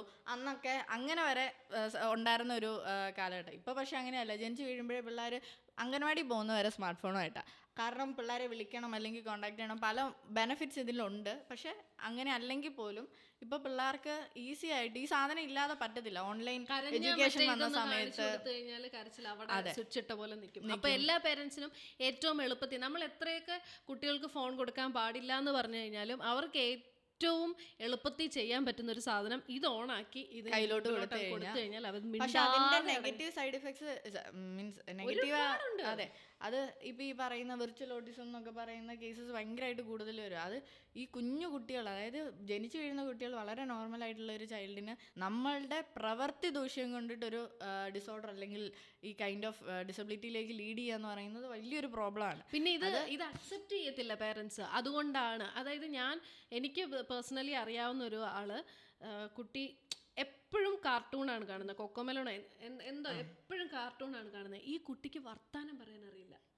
ഈ കുട്ടിക്ക് നമ്മൾ സംസാരിച്ചു തുടങ്ങുന്നത് ഇല്ലെങ്കിൽ നമ്മുടെ മോട്ടോർ എബിലിറ്റീസ് എല്ലാം സ്റ്റാർട്ട് ചെയ്യുന്നത് നമ്മുടെ വീട്ടിൽ നമ്മൾ അതിനനുസരിച്ചിട്ട് എൻഗേജ് ചെയ്യുന്നതനുസരിച്ചാണ്. ഇപ്പം പണ്ടൊക്കെ പറയായിരുന്നു ന്യൂക്ലിയർ ഫാമിലീസ് ആയി കഴിഞ്ഞപ്പോഴത്തേക്കും ഗ്രാൻഡ് പേരൻസിൻ്റെ ഇതില്ലാതെ വന്നതുകൊണ്ടാണ് പിള്ളേർ സംസാരിക്കാൻ ഡിലേ ആവുന്നത്, അവരുടെ ടാസ്ക് ഒക്കെ ഡിലേഡ് ആവുന്നതിൻ്റെ കാരണം അതാണ്.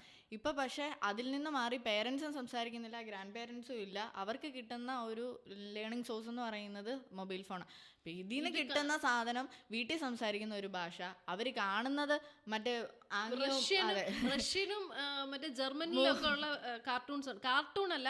ഈ 2 പിള്ളേര് നിന്നിട്ട് ഏതാണ്ടൊക്കെ ഉണ്ടാക്കുകയോ, ഡയാന റോമ പിള്ളേരാ, ഒരാണും ഒരു പെണ്ണുമാ. ഇതുങ്ങൾ നിന്നിട്ട് വീട്ടിൽ നിന്ന് കളിക്കുക, എന്തോ കാർ ഓടിക്കുക, അപ്പനും അമ്മയ്ക്കും ഐസ്ക്രീം ട്രക്ക് എന്നൊക്കെ അങ്ങനെ എന്തൊക്കെയോ പരിപാടി. ഇത് പറയുന്നത് ഇംഗ്ലീഷും അല്ല, വേറെ ഏതോ ഭാഷയാണ് ഇവര് പറയുന്നത്. അപ്പൊ ഇവർക്ക് തന്നെ കൺഫ്യൂഷൻ ആവുകയാണ് ഏത് ഭാഷയിലാണ് ഞങ്ങൾ പിള്ളേർക്ക് ഇപ്പൊ കളർ പറഞ്ഞു കൊടുക്കുമ്പോൾ പച്ച മഞ്ഞ മലയാളത്തിൽ പറഞ്ഞു കൊടുക്കും, ഗ്രീന് റെഡ് ഇംഗ്ലീഷിൽ പറഞ്ഞു കൊടുക്കും. പക്ഷെ ഇതൊന്നും അല്ലാത്ത ഒരു ഭാഷയിൽ അവർ കാർട്ടൂണിൽ കാണുന്നത് വേറെ രീതിക്ക്. അപ്പം ഇങ്ങനെയൊക്കെ വരുമ്പോഴത്തേക്കും അവർക്ക് തന്നെ കൺഫ്യൂഷനാണ്, ഞാൻ എന്ത് പറയണം മനസ്സിലാക്കണം, അല്ലെങ്കിൽ അവർ പറയുന്നത് നമുക്ക് മനസ്സിലാവാതിരിക്കുക. ഇപ്പം സൗണ്ട് എഫക്ട്സ് കൊണ്ടിട്ട് ഇപ്പം ചില കാർട്ടൂൺസൊക്കെ സൗണ്ട് എഫക്ട്സ് മാത്രമേ ഉള്ളൂ, വേർഡ്സ് ഇല്ല. അപ്പം അത് വെച്ചിട്ട് സാധനങ്ങളെ അവരിങ്ങനെ ചൂണ്ടിക്കാണിക്കുക. അതെ, അവരുടെ ഇമോഷൻസ് ഒക്കെ എക്സ്പ്രസ് ചെയ്യുന്നത് അവർ സൗണ്ട് എഫക്ട്സ് കൊണ്ടാണ്. അങ്ങനെ ഒരു പ്രശ്നവും ഇതിൽ വരുന്നുണ്ട്. ഇത് സോഷ്യൽ മീഡിയയിൽ വരുന്നല്ല, ഫോണിന്റെ യൂസേജ് നമ്മൾ എത്രയൊക്കെ കുറയ്ക്കണം എന്ന് പറഞ്ഞാൽ പാർട്ട് ഓഫ് സോഷ്യൽ മീഡിയ ആണ്. കാണുന്ന യൂട്യൂബിലാണ് എല്ലാവരും പിള്ളേർക്ക് ശരിക്കും ആ പിള്ളേർ ഒരു 2 വയസ്സ് ബ്രാഞ്ചിൽ വന്നൊരു കൊച്ചിരുന്നിട്ട് ഞാൻ കണ്ടതാണ്. 2 വയസ്സ് 3 വയസ്സെങ്ങാണ്ടേ ഉള്ളൂ. അതിന് ആ ഫോൺ അൺലോക്ക് ചെയ്ത് യൂട്യൂബ് എടുത്ത് തനിക്ക് സജഷൻ കാണും, എപ്പോഴും കണ്ടുകൊണ്ടിരിക്കുന്ന പറഞ്ഞാൽ അതൊക്കെ തന്നെയായിരിക്കും ഹോം പേജിൽ കിടക്കുന്നത്. അതെടുത്ത് കാണാനും അത് കണ്ട് ഇഷ്ടപ്പെട്ടില്ലെങ്കിൽ ക്ലോസ് ചെയ്ത് അടുത്തെടുക്കാനും അറിയാം. അതാണ് പണ്ടെന്ന് പറഞ്ഞാൽ ഇപ്പം പുറത്തു പോയവര്, ഇപ്പം നമ്മൾ ഈ കുട്ടികളെ പറ്റി പറഞ്ഞു, അതുപോലെ നമ്മുടെ ജനറേഷനെ പറ്റി പറഞ്ഞു, അതുപോലെ ഓൾഡ് ഏജ് ഗ്രൂപ്പ് എന്ന് പറയുന്നത് ഇപ്പം പണ്ടെന്ന് പറഞ്ഞാൽ പുറത്തേക്കെന്ന് പറഞ്ഞാൽ ഫോറിൻ കൺട്രീസിലേക്കൊക്കെ പോകുന്നവർക്ക് വീട്ടിലുള്ളവരോട് സംസാരിക്കുക, കാണുക, അതൊക്കെ ഭയങ്കര ഇമോഷണലി ഭയങ്കര ഒരു ബുദ്ധിമുട്ടുള്ള. ഇപ്പോൾ പക്ഷേ ഡെയിലി നമുക്ക് വീഡിയോ കോൾ ചെയ്യാം, കാര്യങ്ങളെല്ലാം അപ്ഡേറ്റഡ് ആണ്. അങ്ങനെ പോസിറ്റീവ് സൈഡ്സ് ഒരുപാടുണ്ട്. പക്ഷേ അത് ഞാൻ ഈ പറഞ്ഞ പോലെ തന്നെ ഇൻഫ്ലുവൻസേഴ്സിൻ്റെ എണ്ണം കൂടുതലാണ്, ഭയങ്കര കൂടുതൽ. എല്ലാവരും ഇൻഫ്ലുവൻസേഴ്സാണ്, ഒരാളല്ല, എല്ലാവരും ഇൻഫ്ലുവൻസേഴ്സാണ്. പക്ഷേ സോഷ്യലി റെലവൻ്റ് ആയിട്ട് ഇൻഫ്ലുവൻസ് ചെയ്യുന്നത്, അതായത് ഒരു സൊസൈറ്റിക്ക് നല്ലത് ചെയ്യണം എന്ന് കരുതി ഇൻഫ്ലുവൻസർ ആവുന്നവർ വളരെ വളരെ വളരെ കുറവാണ്. വളരെ വിരലിൽ എണ്ണാവുന്നവരേ ഉള്ളൂ. ഞാൻ കാരണം ഒരു ഇപ്പം ഈ പറഞ്ഞ പോലെ നമുക്ക് എപ്പോഴും ഇൻഫോർമേറ്റീവ് ആയിട്ടുള്ള വീഡിയോസ് മാത്രം നമ്മൾ ഒരിക്കലും കാണില്ല, അല്ലെങ്കിൽ ഇൻഫർമേഷൻസ് ഓവർഡു നമുക്ക് ആവശ്യമില്ല. നമുക്ക് വേണ്ട ഇൻഫർമേഷൻ നമ്മൾ സെർച്ച് ചെയ്ത് കാണുന്നുണ്ടായിരിക്കും. അങ്ങനെ കണ്ടന്റ് ക്രിയേറ്റ് ചെയ്യുന്നവരുണ്ട്. അതല്ലാതെ ഒരു ഗ്രൂപ്പുണ്ട്, ഇപ്പം എന്നെ പോലെയൊക്കെ ഉള്ളവർ, ഞങ്ങൾ എൻ്റർടൈൻമെൻറ്റിന് വേണ്ടിയിട്ടാണ് സോഷ്യൽ മീഡിയ യൂസ് ചെയ്യുന്നത്. ആ എൻ്റർടൈൻമെൻറ്റ് എന്ന് പറയുന്നത് എന്താണ്? ചിലർക്ക് ഈ പറയുന്ന ആറാട്ടണ്ണനാണ് എൻ്റർടൈൻമെൻറ്റ്, ചിലർക്ക് ഈ പറയുന്ന മറ്റേ പിള്ളേരുടെ തമാശകളും കുസൃതികളുമാണ് എൻ്റർടൈൻമെൻ്റ് ആയിട്ട് വരുന്നത്. അങ്ങനെ ഓരോ ഗ്രൂപ്പുണ്ട്. ആ ഗ്രൂപ്പിന് അഡ്രസ്സ് ചെയ്യാൻ വേണ്ടിയിട്ട്, അല്ലെങ്കിൽ അവരെ ഫോക്കസ് ചെയ്തിട്ടാണ് ഈ പറയുന്ന ആൾക്കാർ സാധനങ്ങൾ ക്രിയേറ്റ് ചെയ്യുന്നതും ഇടുന്നതും. ഇനി ഇതിനകത്തൊരു വീഡിയോ ഇട്ടാലോ, നമ്മളൊരു വീഡിയോ ഇടുന്നത് ചിലപ്പം വേറൊരു മോഡിലായിരിക്കും. അത് കിട്ടുന്ന ആൾക്കാർ അതിനെ പല രീതിയിൽ, ഇപ്പം ഗൗരിയൊക്കെ ചെയ്യുന്ന വീഡിയോസ് പല ചാനൽസും പാട്ടുകൾ മാറ്റി മിക്സ് ചെയ്ത് പല രീതിയിൽ, അത് പോസിറ്റീവായിട്ട് ഇത്രയും നാൾ നമ്മൾ പോസിറ്റീവായിട്ടാണ് കണ്ടിട്ടുള്ളത്. അങ്ങനെ പല ചാനൽസും അത് യൂസ് ചെയ്യുന്നുണ്ട്. അത് വെച്ചിട്ട് അവർക്കൊരു ഏണിങ്സ് ജനറേറ്റ് ചെയ്യാനായിട്ട് അവർ ശ്രമിക്കുന്നുണ്ട്. അപ്പം അവർക്ക് എങ്ങനെയെങ്കിലും ഇതിൽ നിന്നൊരു ഇൻകം സോഴ്സ് ആയിരിക്കും എല്ലാവരും. പിന്നെ പബ്ലിസിറ്റി എന്ന് പറയുന്നതും, ഈ പബ്ലിസിറ്റി കൊണ്ടിട്ട് ഒരു റെക്കഗ്നേഷൻ കിട്ടുന്നതുകൊണ്ട് സാറ്റിസ്ഫൈഡ് ആയിട്ട് ജീവിക്കുന്നവരായിരിക്കും കൂടുതൽ. ഇപ്പോൾ മറ്റേ പുള്ളിക്കാരി രേണു സുധി, ആ പുള്ളി ഭയങ്കര നെഗറ്റീവാണ് കമന്റ്സ് ഒക്കെ. അവരുടെ ലൈഫാണ്, അവർക്ക് എങ്ങനെ വേണേ ജീവിക്കാം അവരുടെ ലൈഫ്. അവർക്ക് ഒരു സിംഗിൾ മദർ പണ്ടെന്ന് പറഞ്ഞു കഴിഞ്ഞാൽ ഇൻകം ജനറേഷൻ എന്ന് പറയുന്ന ഒരു ഭയങ്കര ഹെർഗുലിയൻ ആയിട്ടുള്ളൊരു ടാസ്ക്കാണ്. അവർക്കൊരു ജോലി കണ്ടെത്തുക, അല്ലെങ്കിൽ ഒരു വരുമാന മാർഗം ഉണ്ടാക്കിയെടുത്ത് നോർമൽ ലൈഫ് ലീഡ് ചെയ്യുക എന്ന് പറയും. ഇന്ന് പക്ഷേ അവർക്കൊരു എളുപ്പമാർഗം എന്ന് പറയുന്നത് മീഡിയ അവർക്ക് ഓൾറെഡി ഒരു പബ്ലിസിറ്റി കൊടുത്തിട്ടുണ്ട്. ആ പബ്ലിസിറ്റി അതിനെ മാക്സിമം ഉപയോഗിക്കുക എന്നുള്ളതാണ്. അത് നെഗറ്റീവ് ആയിക്കോട്ടെ പോസിറ്റീവ് ആയിക്കോട്ടെ, അത് അവർക്ക് അവരുടെ ലൈഫിൽ പോസിറ്റീവ് ആയിട്ടാണ് വരുന്നത്. സോ നമ്മൾ കണ്ടിരിക്കുന്ന എത്ര നെഗറ്റീവ് ചിന്താഗതിയുള്ള ആൾക്കാർ അതിൻ്റെ ഇടയിൽ കമൻ്റ് ഇട്ടാലും തെറി പറഞ്ഞാലും അതിനെ മോശമായിട്ട് ചിത്രീകരിക്കാൻ ശ്രമിച്ചാലും അവരെ ഈ നേരത്തെ പറഞ്ഞ പോലെ തന്നെയാണ് ഇൻ്റർവ്യൂവേഴ്സ്, അവരുടെ എല്ലാ ഉദ്ദേശം ഇത്രയേ ഉള്ളൂ, അവരെ അവർക്ക് കണ്ടന്റ് ഉണ്ടാക്കുക എന്നുള്ളതാണ് അവരുടെ ഉദ്ദേശം. പക്ഷെ അതിലൂടെ അവർക്കൊരു പബ്ലിസിറ്റി കിട്ടി, അവർക്കൊരു ജീവിത മാർഗം കിട്ടി എന്നുള്ള രീതിയിൽ. പിന്നെ ഈ പറഞ്ഞ പോലെ തന്നെ എന്റർടൈൻമെന്റ് കണ്ടന്റ് ചെയ്യുന്നവരുണ്ട്. ഹാഷിർ, പിന്നെ വേറൊരു നല്ല എനിക്ക് ഭയങ്കര ഇഷ്ടമാണ് ഹാഷിറിന്റെ യുറേക്ക സ്റ്റോറീസിന്റെ വീഡിയോസ്, അവരുടെ കണ്ടന്റ്. അപ്പം എന്റർടൈൻമെന്റ് കണ്ടന്റ് ചെയ്യുന്നവരുണ്ട്, വൾഗാരിറ്റി കൊണ്ടുവരാതെ, ഒരു ഡബിൾ മീനിങ് കൊണ്ടുവരാതെ എന്റർടൈൻമെന്റ് കണ്ടന്റ്സ് ചെയ്യുന്നവരുണ്ട്. അപ്പൊ അങ്ങനെ ഇല്ല എന്നല്ല പറയുന്നത്, അനാവശ്യ പബ്ലിസിറ്റി അനാവശ്യ ആൾക്കാർക്ക് കൊടുക്കുന്നു എന്നുള്ളതാണ്. ഈ അലിൻ ജോസ് പെരേരയ്ക്ക് എന്തിനാണ് ഈ പബ്ലിസിറ്റി കൊടുത്തതെന്ന് എനിക്ക് മനസ്സിലാവുന്നില്ല. പുള്ളി സ്വയം പുള്ളി അത് പറയുന്നുണ്ട് കേട്ടോ, ഞാൻ കോമാളി ആയാലും എനിക്ക് കാശ് കിട്ടുന്നുണ്ടെന്നുള്ളത്. അതായിരിക്കും ഉദ്ദേശം, അതാണ് അവരുടെ ഉദ്ദേശം. അപ്പൊ അവർക്ക് അങ്ങനെ അത് നമുക്കൊരു സന്തോഷം തരുന്ന കാര്യം കേട്ടോ. ഇവർക്ക് അറിഞ്ഞുകൊണ്ടാണല്ലോ ഇവർ ഇത് ചെയ്യുന്നതെന്നുള്ളത് ഒരു സന്തോഷം തരുന്ന കാര്യം. ഇവരെ പറ്റിക്കൊന്നുമല്ല, കൺവിഷൻ. അപ്പം നമ്മൾ പറഞ്ഞു വന്നത് ഇത്രയേ ഉള്ളൂ. സോഷ്യൽ മീഡിയയുടെ ഇൻഫ്ലുവൻസ് ബാഡ് ആയിട്ടും ഉണ്ട് ഗുഡ് ആയിട്ടും ഉണ്ട്. അത് എങ്ങനെ നമ്മളെ ഇൻഫ്ലുവൻസ് ചെയ്യണം എന്നുള്ളത് നമുക്ക് പിന്നെ ആൾക്കാരുടെ ലൈഫിനോടുള്ള കാഴ്ചപ്പാട് മൊത്തത്തിലേ ചേഞ്ചായി. പണ്ടെന്ന് പറഞ്ഞു കഴിഞ്ഞാൽ നമ്മൾ ഇപ്പം ഈ പറയുന്ന എന്താ നീ ഇപ്പൊ ശ്രദ്ധിച്ചിട്ടുണ്ടോ, നമ്മൾ പണ്ട് ലിപ്സ്റ്റിക് എന്ന് പറയുന്ന സാധനം കണ്ടിട്ടില്ല. ലിപ്സ്റ്റിക് എന്ന് പറയുന്ന സാധനം നമ്മൾ ചിങ്കാറൊക്കെ വാരി തേച്ചിട്ടുണ്ട്, കുങ്കുമം വാരി തേച്ചിട്ടുണ്ട്, ബീട്രൂട്ടിന്റെ ഇത് വാരി തേച്ചിട്ടുണ്ട്. പക്ഷെ അന്ന് ലിപ്സ്റ്റിക് ഇല്ല. നമ്മൾ ഈ സെൽഫ് കെയർ എന്താ മറ്റേ മോർണിംഗ് സ്കിൻ കെയർ എന്ന് പറയുന്ന സാധനം ഭയങ്കരമായിട്ട് ചേഞ്ചായി. പണ്ടെന്ന് പറഞ്ഞാൽ ഒരു ക്യാരറ്റെങ്ങാനും അരച്ച് മുഖത്തിട്ട് കഴിഞ്ഞാൽ വീട്ടിൽ തെറിയാ, അയ്യോ ഭയങ്കര പ്രശ്നം. അവള് മറ്റേ എന്താ ബ്യൂട്ടി കോൺഷ്യസ് ആണെന്നുള്ളതിന്റെ നെഗറ്റീവ് സാധനമായിരുന്നു വീട്ടിൽ കിട്ടിക്കൊണ്ടിരുന്നത്. പക്ഷെ ഇപ്പൊ എന്ന് പറഞ്ഞു കഴിഞ്ഞാൽ കോൺഷ്യസ് ആയിരിക്കണം. സ്കൂളിൽ പോകുന്നത് get ready with me for സ്റ്റാൻഡേർഡിൽ പഠിക്കുന്ന കൊച്ചിന്റെ ഇൻഫ്ലുവൻസിങ് മീഡിയയാ ഗെറ്റ് റെഡി വിത്ത് മീ. അതാ പറഞ്ഞേ. അപ്പൊ ഇൻഫ്ലുവൻസേഴ്സ് കൊണ്ടുവന്ന മാറ്റങ്ങളാണ്. എത്ര പേര് പണ്ട് നമ്മൾ സൺസ്ക്രീൻ ഉപയോഗിച്ചിട്ടുണ്ട്, പണ്ട് മറ്റേ പൗഡർ ഇട്ട് പൊക്കോണ്ടിരുന്ന ആൾക്കാരാണ്. ഇപ്പൊ സൺസ്ക്രീൻ മോയ്സ് ഓഫായോടാ ഈശ്വരാ. അപ്പം ഈ പൗഡർ എന്ന് പറയുന്ന സാധനത്തിനും എന്താ പറയാ, ഒരു ഇച്ചിരി പൗഡർ കൂടി കഴിഞ്ഞാൽ ഈ സാധനം ഇങ്ങനെ ഒട്ടിയിരിക്കും. നമുക്ക് മറ്റേ ഇങ്ങനെ തൂത്ത് കളഞ്ഞ് മുഖത്ത് ഇച്ചിരി പൗഡർ കൂടുതലാണോ എന്നൊക്കെ തോന്നിയാൽ. ഇന്ന് പക്ഷെ നമ്മൾ മേക്കപ്പ് ഇട്ടില്ലെങ്കിൽ നമുക്ക് കോൺഫിഡൻസ് ഇല്ല. ഇല്ല അതെ, പൗഡർ ഇല്ല. പൗഡർ എന്ന് പറഞ്ഞാൽ നമ്മുടെ കളറ് വെള്ള കളറാക്കി തരുന്ന സാധനമായി മാറി. അല്ലെങ്കിൽ പണ്ടത്തെ മറ്റേ അതെന്താടാ പറയണേ, ഈ ഫെയർ ആൻഡ് ലവ്ലി ഒക്കെ മാറി. ഇപ്പം ഫെയർ ആൻഡ് ലവ്ലിക്ക് പകരം എന്താ യൂസ് ചെയ്യേണ്ടതെന്നുള്ളത് പിള്ളേർക്ക് അറിയാം, കുഞ്ഞു മോയ്സ്ചറൈസർ, സൺസ്ക്രീന്. ഇപ്പൊ സൺസ്ക്രീൻ ഉപയോഗിച്ചില്ലെങ്കിൽ നമ്മൾ ഇങ്ങനെ ആവുന്നുള്ളത്. പണ്ടൊന്നും നമ്മൾ സൺസ്ക്രീൻ എന്ന് പറയുന്ന സാധനമേ കേട്ടിട്ടില്ല. ഓൺലി ഫെയർ ആൻഡ് ലവ്ലി, പിന്നെ പൗഡർ. ഫെയർ ആൻഡ് ലവ്ലി ഒക്കെ വല്ലപ്പോഴും മറ്റേ 5 രൂപയുടെ പാക്കറ്റ് ഉണ്ട്, ഇങ്ങനെ ഇരിക്കുന്ന പാക്കറ്റ്. അതിൽ നിന്ന് അപ്ഡേറ്റഡ് ആയിട്ടാണ് മറ്റേ ഹിമാലയുടെ ഫേസ് വാഷ് യൂസ് ചെയ്ത് തുടങ്ങി. അപ്പൊ ആ ഫേസ് വാഷിൽ നിന്ന് ഇപ്പം ഫേസ് വാഷ് തന്നെ ഹാർഷായിട്ടുള്ള കെമിക്കൽസ് ഇല്ലാത്ത ഫേസ് വാഷ്. ഓരോ സ്കിൻ ടൈപ്പിനും ഓരോ ഫേസ് വാഷ്. പണ്ട് നമ്മൾ ഹിമാലയയുടെ എല്ലാവർക്കും കൂടെ ഒറ്റ ഫേസ് വാഷ് 15 രൂപയുടെ. അതെ, ഇപ്പോഴും അതുണ്ട്. പ്യൂബർട്ടി കഴിഞ്ഞ് കഴിഞ്ഞാൽ മോക്കുരു എന്ന് പറഞ്ഞ പരസ്യം വരുന്നത് ആ സാധനമായിരുന്നു. ഇന്ന് പക്ഷേ dark skin tone, white skin tone, അങ്ങനെ പല സ്കിൻ ടോൺസിനനുസരിച്ചിട്ട് ഡ്രൈ സ്കിൻ, സെൻസിറ്റീവ്, അങ്ങനെ എല്ലാം പലത് കാറ്റഗറൈസ് ചെയ്തു. നമുക്ക് ഇതിലെല്ലാം നോളജ് വന്നു. ഈ ഒരു സോഷ്യൽ മീഡിയ മാർക്കറ്റിംഗ് എന്ന് പറയാം. ഈ ഒരു പ്രോഡക്ട്സിന്റെ എല്ലാം മാർക്കറ്റിംഗ് ഹൈപ്പ്, അതുപോലെ തന്നെ ഔട്ട്ഫിറ്റ്സ്, ഡ്രസ്സ്. ഇന്ന് നമ്മളൊരു കണ്ടന്റ് ആൾക്കാരിലേക്ക് എത്തിക്കണം എന്ന് പറഞ്ഞാൽ കുറച്ചല്ല, വളരെ ഈസി ആയിട്ട് ഫീൽ പറ്റും. ഒരു പ്രോഡക്റ്റ്, നമുക്കൊരു കയ്യിലൊരു സാധനം, ഒരു ബിസിനസ് ഉണ്ടെങ്കിൽ അത് മാർക്കറ്റ് ചെയ്യാന്ന് പറയുന്നത് ഇപ്പൊ ഭയങ്കര എളുപ്പമാണ്. പണ്ട് ടി-വിയിൽ പരസ്യം കൊടുക്കണം, അല്ലെ ഫ്ലെക്സ് അടിക്കണം എന്ന് പറയുന്ന പോലെയല്ല. ഇപ്പൊ ഇൻസ്റ്റാഗ്രാമിൽ ഒരു റീൽ ഇട്ടാൽ മതി, അല്ലെ ഒരു പേപ്പർ മീഡിയ അല്ലെങ്കിൽ പ്രിന്റ് മീഡിയയും മറ്റേ ടെലിവിഷനും സാധനമായിരുന്നു ഏറ്റവും കൂടുതൽ ആൾക്കാരെ ഇൻഫ്ലുവൻസ് ചെയ്തുകൊണ്ടിരുന്നത്. ഇന്ന് പക്ഷേ സോഷ്യൽ മീഡിയ ആണ് ഏറ്റവും കൂടുതൽ ആൾക്കാരെ ഇൻഫ്ലുവൻസ് ചെയ്യുന്നത്. അപ്പോൾ സോഷ്യൽ മീഡിയ കണ്ടന്റ് പറയാനുണ്ടോ? പറയാനാണെങ്കിൽ സോഷ്യൽ മീഡിയ പറ്റി പറഞ്ഞു കഴിഞ്ഞാൽ ഡ്രസ്സ് പണ്ട് നമുക്ക് കാശില്ലാത്തതിന്റെ ഉണ്ട്. നമ്മുടെ വീട്ടില് കാശില്ല, അപ്പൊ നമ്മൾ എപ്പോഴും ഡ്രസ്സ് എടുക്കത്തില്ല. വിഷുവിനൊന്നും, ഓണത്തിനൊന്ന്, ക്രിസ്മസിനൊന്ന്. എനിക്ക് ഓണത്തിനൊന്ന് മാത്രമായിരുന്നു. നമുക്ക് വിഷുവിനും കിട്ടും, ഓണത്തിനും കിട്ടും, ക്രിസ്മസിനില്ല. വിഷുക്കോടി, ഓണക്കോടി.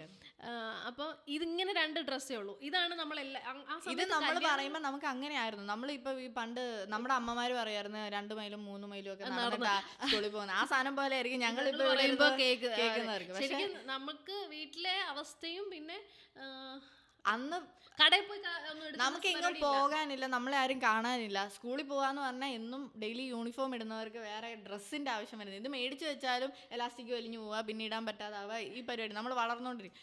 ഇന്ന് പക്ഷെ അങ്ങനെയല്ല. ഇന്ന് നമ്മൾ പുറത്തേക്ക് വൈകുന്നേരം വീട്ടിൽ നിന്ന് വന്നു കഴിഞ്ഞാൽ ഈ പറയുന്ന ഡെയിലി ആക്ടിവിറ്റീസ് വ്ളോഗ് ചെയ്യുന്ന കുട്ടികൾക്ക് പിന്നെ കുട്ടികളെയും കൊണ്ട് പേരൻസ് പുറത്ത് പോകുന്നുണ്ട്, പാർക്കിൽ പോകുന്നുണ്ട്, സിനിമയ്ക്ക് പോകുന്നുണ്ട്. നമ്മുടെ ഒന്നും നമ്മൾക്ക് ഭയങ്കര തള്ളവൈബല്ലേ, ഒത്തിരി വർഷമായി, ഒരുപാട് വർഷമായി. ആദ്യം കണ്ട സിനിമ പാപ്പിയപ്പച്ചയാ. അതായത് ഞാൻ 8ൽ പഠിക്കുമ്പോഴും 9ൽ പഠിക്കുമ്പോഴെങ്ങാണ്ടാണ് ആദ്യമായിട്ട് തിയേറ്ററിൽ പോകുന്നത്. അല്ലാതെ നമ്മളെ ഒരിടത്തും കൊണ്ടുപോകത്തില്ല. വർഷങ്ങൾ കൂടുമ്പോൾ ഒരു സിനിമയ്ക്ക് പോയി ഇല്ല, ഞാൻ ആദ്യമായിട്ട് ആ സിനിമയ്ക്ക്, അത് വീട്ടിൽ വഴക്കുണ്ടാക്കി അച്ഛനും അമ്മയും കൊണ്ടുപോയില്ല, അമ്മൂമ്മ ഞങ്ങളെ എല്ലാവരെയും കൂടെ കൊണ്ടുപോകുമായിരുന്നത്. വഴക്കുണ്ടാക്കി പോയതാണ്. അതുപോലെ തന്നെ എൻ്റെ ഒന്നും അറ്റൻഡൻസ് റിപ്പോർട്ട് എടുത്തു കഴിഞ്ഞാൽ ഒരു ആബ്സെൻറ്റ്. കാരണം വർഷത്തിൽ ഒരു പനി വരും.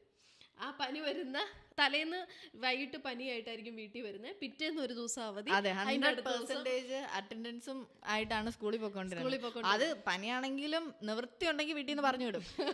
തീരെ എണീക്കാൻ മേലാതെ കിടന്നാൽ മാത്രമേ വീട്ടിലൊരു റെസ്റ്റ് എന്നുള്ള ഡേ കിട്ടുള്ളൂ.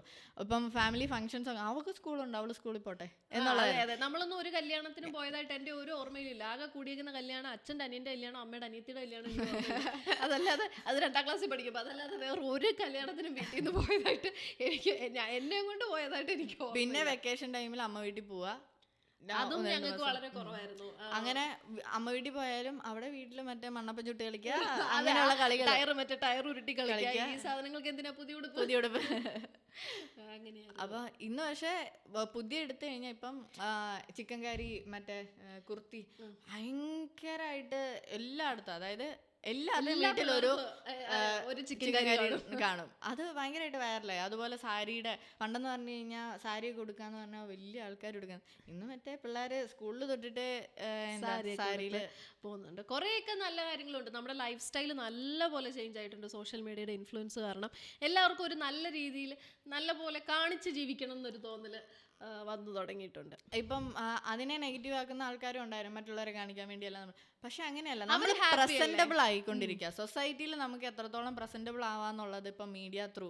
ഇപ്പം എല്ലാവരും പറയും നമ്മൾ മീഡിയയിൽ കുറേ സംസാരിക്കുന്ന ആൾക്കാരുണ്ട്, നേരിട്ട് കഴിഞ്ഞാൽ അവൻ വാ പോലും തുറക്കത്തില്ല. പല ഇൻഫ്ലുവൻസേഴ്സിനെ പറ്റിയും പലരും പറയുന്ന കാര്യം, അവന്റെ ലൈഫിൽ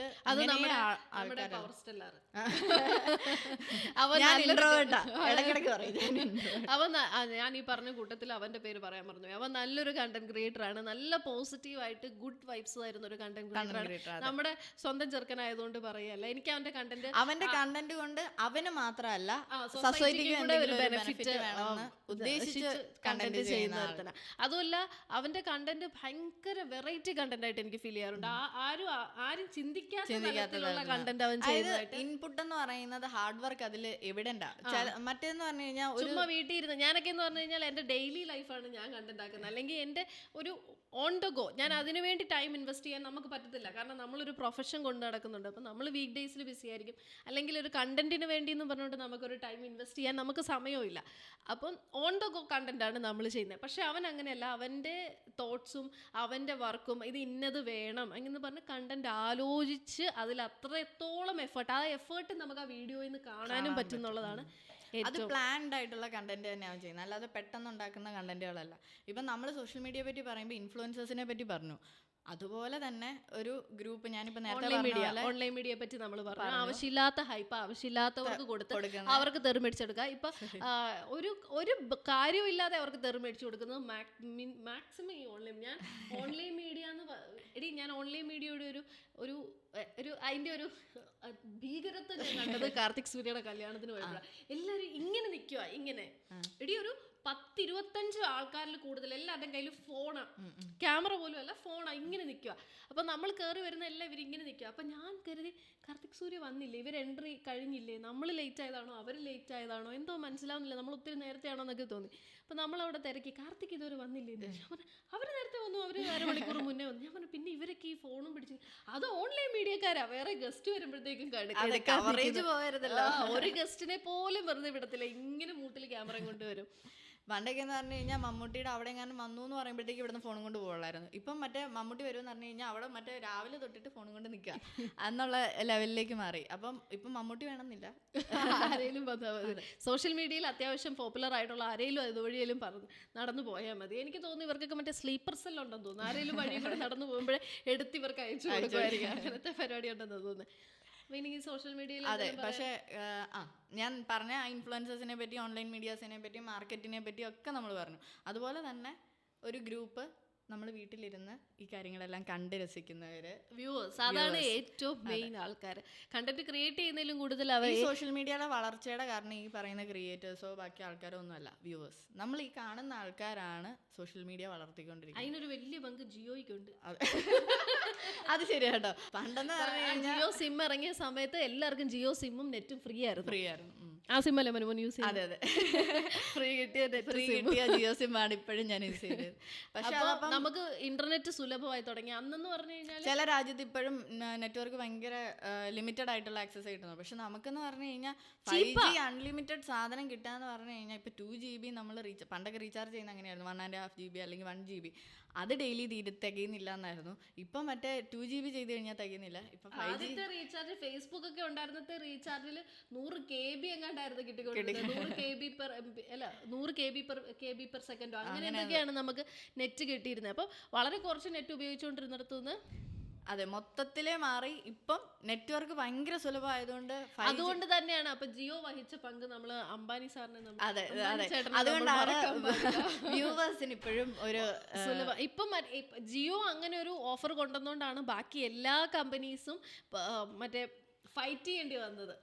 ഫൈറ്റ് ചെയ്യേണ്ടി വന്നു. പക്ഷെ കോംപ്രമൈസ് ചെയ്യാത്ത കമ്പനീസ് ഉണ്ട്. കുറെയൊക്കെ ജിയോ വന്നതുകൊണ്ട് പൂട്ടിപ്പോയതുണ്ട്. ജിയോ വന്നതോടുകൂടി പോയത് BSNL. പക്ഷെ BSNL വിശ്വസിക്കുന്നവരുണ്ട്. BSNL ഏത് കാട്ടി മുക്കി പോയാലും BSNL റേഞ്ച് കിട്ടും. അതാണ് BSNL. ഞാനത് വേറെ തല. ഞങ്ങള് ദുബായ് പോയപ്പോഴേ അവിടെ ദുബായിൽ BSNL ഫോണിൽ കോള് വന്നു. എനിക്ക് കോള് വന്നു. അത് BSNL ശരിക്കും അപ് ടു ഡേറ്റ് ആയില്ല. അപ്പൊ കാലത്തിനൊത്ത് അവര് മറ്റേ നാടോടുമ്പോ നടുവേ ഓടണം എന്ന് പറയും. അവര് നാടോടിയപ്പോ വേറെ ഏതോ കാലത്ത് ഇപ്പൊ വിളിച്ചിട്ട് പറയും 5G സിം വേണമെന്ന് ചോദിച്ചാൽ എപ്പോഴും വിളിക്കുന്നുണ്ട്. അപ്പൊ സോഷ്യൽ മീഡിയക്ക് ഒരു വലിയ പങ്ക് കൊടുത്തത് ജിയോ തന്നെയാണ്. അപ്പൊ അതുകൊണ്ട് വ്യൂവേഴ്സിനും സന്തോഷമായി. സബ്സ്ക്രൈബേഴ്സ് കൂടിയത്, യൂട്യൂബിനൊക്കെ വ്യൂവേഴ്സ് കൂടിയത് ഇപ്പൊ ഈ സബ്സ്ക്രിപ്ഷൻ പോലും പണ്ടെന്ന് പറഞ്ഞാൽ ഇൻട്രസ്റ്റ് ബേസ്ഡ് ആയിരുന്നു. ഇപ്പൊ പക്ഷേ എന്ന് പറഞ്ഞു കഴിഞ്ഞാൽ നമ്മൾ സബ്സ്ക്രൈബ് ചെയ്തില്ലെങ്കിലും വ്യൂ കൗണ്ട് ഭയങ്കരമായിട്ട് കൂടും. നമ്മൾ ഈ സ്റ്റോക്ക് ചെയ്യുക അല്ലെങ്കിൽ നമുക്ക് അവരുടെ കണ്ടന്റ് ഇഷ്ടമാണ്, പക്ഷെ സബ്സ്ക്രൈബ് ചെയ്ത് നമ്മൾ കാരണം ഒരുത്തന്നെ സബ്സ്ക്രൈബ് ചെയ്ത് കാണേണ്ട ആവശ്യമൊന്നുമില്ല. പക്ഷെ ഞങ്ങള് സബ്സ്ക്രൈബ് ചെയ്ത് കണ്ടോളൂ. സബ്സ്ക്രൈബ് ചെയ്യണം. ഏറ്റവും വലിയ പ്രത്യേകത എന്താന്ന് വെച്ച് കഴിഞ്ഞാൽ ലോങ് വീഡിയോ കണ്ടന്റ്സിന് വ്യൂ ഇല്ലാന്നും പറഞ്ഞുകൊണ്ട് പ്രമുഖ യൂട്യൂബേഴ്സ് എല്ലാം നിർത്തിപ്പോകുമ്പോഴാണ് നമ്മളിവിടെ തുടങ്ങുന്നത്. നല്ല തുടക്കമായിട്ട് വരട്ടെ ഇത്. അപ്പൊ നമ്മൾ നമ്മുടെ കണ്ടന്റ് ഇവിടെ അവസാനിപ്പിക്കുകയാണ്. അതെ 1 month നമ്മൾ കംപ്ലീറ്റ് ചെയ്യുക അല്ലെ ഈ വീഡിയോ കൊണ്ട്. 4ാമത്തെ വീഡിയോ. കണ്ടിന്യൂസ് ആയിട്ട് 4 വീഡിയോ ഇട്ടു. എല്ലാവരും പറഞ്ഞു ഒരു വീഡിയോ ഇടുമ്പോ നീയൊക്കെ നിർത്തും, നിന്നെയൊക്കെ നമുക്ക് അറിയാവുന്നല്ലേന്ന്. പക്ഷെ ഇത് ഇപ്പൊ ഈ ആവേശമൊക്കെ കാണും. അടുത്ത മാസം ആകുമ്പോഴത്തേക്കും നമ്മൾ 2 ആഴ്ച കൂടുമ്പോ ഇട്ടാൽ മതിയോ? അത് നിങ്ങൾ പറയണം. എല്ലാ ആഴ്ചയും വേണോ, 2 ആഴ്ച കൂടുമ്പോ മതിയോ? എനിക്ക് എല്ലാ ആഴ്ച ഇടണം എന്നാണ്. കാരണം ഒരു കൺസിസ്റ്റന്റ് ആയിട്ട് പോട്ടെ എന്ന് വിചാരിച്ചാണ് നമ്മൾ എല്ലാ ആഴ്ച ഇടുന്നത്. അപ്പം നമ്മുടെ ദീപം കുടുംബശ്രീയുടെ ഈ എപ്പിസോഡ് നിങ്ങൾക്ക് ഇഷ്ടപ്പെട്ടെങ്കിൽ താഴെ കമന്റ് ചെയ്യുക, ഈ വീഡിയോ ലൈക്ക് ചെയ്യുക, ഷെയർ ചെയ്യുക, സബ്സ്ക്രൈബ് ചെയ്യുക. ഇനിയിപ്പോ ഇത് ആരെങ്കിലും കാണണം നിങ്ങൾക്ക് നിർബന്ധമുള്ളവരുണ്ടെന്നുണ്ടെങ്കിൽ അവർക്ക് ഷെയർ ചെയ്ത് കാണട്ടെ, അവരോട് സബ്സ്ക്രൈബ് ചെയ്യാൻ പറയൂ. തോട്ട്സ് ഐഡിയോളജീസ് ഒക്കെ ഡിഫറെന്റ് ആണെന്ന് പറയുന്ന പോലെ നിങ്ങളുടെ വ്യൂസ് ഒപ്പീനിയൻസ് ഒക്കെ നിങ്ങൾ കമന്റിലൂടെ രേഖപ്പെടുത്തുക. കഴിഞ്ഞ തവണ ഒരു കമന്റ് വന്നായിരുന്നു ധർമ്മസ്ഥല ഇഷ്യൂനെ പറ്റി സംസാരിക്കാനായിട്ട്. തൊട്ടാ പൊള്ളുന്ന സാധനമാണ്, നമ്മൾ തൊടാൻ ഇച്ചിരി പഠിക്കുന്നു. അതുമല്ല ഇഷ്യൂസിനെ ആയിട്ടുള്ള ഇഷ്യൂസ് ഒക്കെ ഡിസ്കസ് ചെയ്യുമ്പോൾ നമുക്ക് അതിനെപ്പറ്റി നല്ല അറിവുണ്ടായിരിക്കണം. ഞാനൊരു ആർട്ടിക്കിൾ വായിച്ചു നോക്കിയൊരു അറിവ് മാത്രമേ എനിക്കതുള്ളൂ. പിന്നെ ഈ ന്യൂസിൽ കാണുന്ന അറിവേ ഉള്ളൂ. അപ്പോൾ അതും ഈ പറഞ്ഞ പോലെ നമ്മളെല്ലാം സംസാരിക്കുന്നത് ഈ പറയുന്ന സോഷ്യൽ മീഡിയ പ്രൊജക്റ്റ് ചെയ്യുന്ന കാര്യങ്ങൾ മാത്രമാണ്. അതിന്റെ ഇൻഡെപ്ത് ആയിട്ടുള്ള കാര്യങ്ങളെ കുറിച്ചിട്ട് നമുക്ക് ഡീറ്റെയിൽ ചെയ്യാനായിട്ട് നമുക്ക് ഒരു സോഴ്സും ഇല്ലാത്ത ലെവലില്ല. കാരണം ഹൈലൈറ്റ് ചെയ്യുന്ന സാധനം നെഗറ്റീവ് ആണോ പോസിറ്റീവ് ആണോ അല്ലെങ്കിൽ അതിലുള്ളതാണോ ഇല്ലാത്താണോ എന്നുള്ളത് നമുക്ക് കണ്ടുപിടിക്കാൻ ഒരു സോഴ്സ് ഇല്ലാത്ത അവസ്ഥയാണ് ഇപ്പോഴത്തെ. നമ്മൾ 10-20 മിനിറ്റ് എന്ന് പറഞ്ഞ് ഇപ്പോൾ ഒരു 40 മിനിറ്റ് ആയി കാണുമെന്നാണ് എനിക്ക് തോന്നുന്നത്. അപ്പൊ ഈ വീഡിയോയ്ക്ക് ആള് കാണുകയല്ല, അത് മനസ്സിലായി. പക്ഷെ നിങ്ങൾ കാണണം, അവസാനം വരെ കാണണം. അവസാനം ട്വിസ്റ്റ് ഒന്നുമില്ല അങ്ങനെയൊക്കെ പറഞ്ഞാലേ വ്യൂവേഴ്സ് കിട്ടുള്ളത്. അങ്ങനെ വേണം. ഈ വീഡിയോയിൽ മനുമോന് സംഭവിച്ചത് എന്ത്? അതെ, അതായിരിക്കും നമ്മുടെ ടാഗ്ലൈൻ. അപ്പോൾ നമുക്ക് നമ്മുടെ ഈ വീഡിയോ ഇവിടെ അവസാനിപ്പിക്കാം. ഇനി എന്തെങ്കിലും നമ്മൾ ടോക്ക് ചെയ്യണം, ഞങ്ങൾ ഡിസ്കസ് ചെയ്യണം, ഞങ്ങളുടെ ഒപ്പീനിയൻ പറയണമെന്ന് നിങ്ങൾ ആഗ്രഹിക്കുന്നുണ്ടെങ്കിൽ, അങ്ങനെ നിങ്ങൾക്ക് കേൾക്കാൻ താല്പര്യം ഉണ്ടെന്നുണ്ടെങ്കിൽ അത് താഴെ കമൻറ്റ് ചെയ്താൽ നമ്മൾ ആ ടോപ്പിക്ക് ഡിസ്കസ് ചെയ്യുന്നതായിരിക്കും. ബൈ ഗായ്സ്, അടുത്ത വീഡിയോ ആയിട്ട് കാണാം. ബൈ.